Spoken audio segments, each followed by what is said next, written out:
কলকাতার এই প্যাচপ্যাচে গরম এবং কাজের অতিরিক্ত প্রেশার থেকে রেহাই নিতে চললাম একটু ঘুরতে।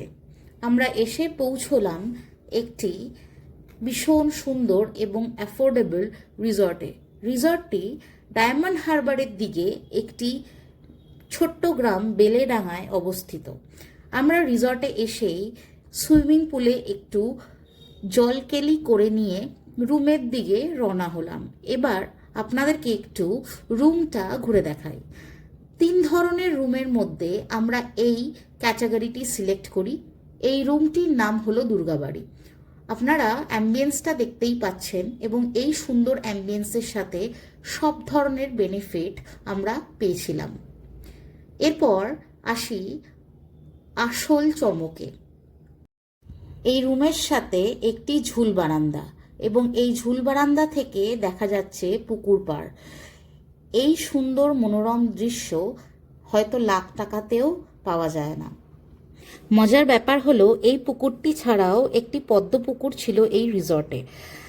সত্যি এত মনোরম দৃশ্য, এই গাছগাছালি, পুকুর পাড়, এইসবে কিভাবে পুরো দিনটি কেটে গেল টের পাওয়াই গেল না।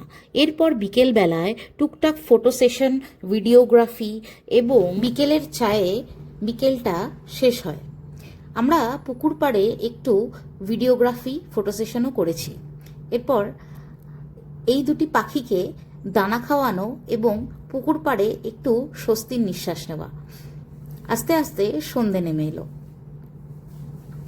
আমরা চললাম ঘরের দিকে। এই 2-4টে ফটো রইল আপনাদের জন্য। রাতের ভিডিওটি অস্পষ্ট হলেও খুব সুন্দর, ভীষণ সুন্দর।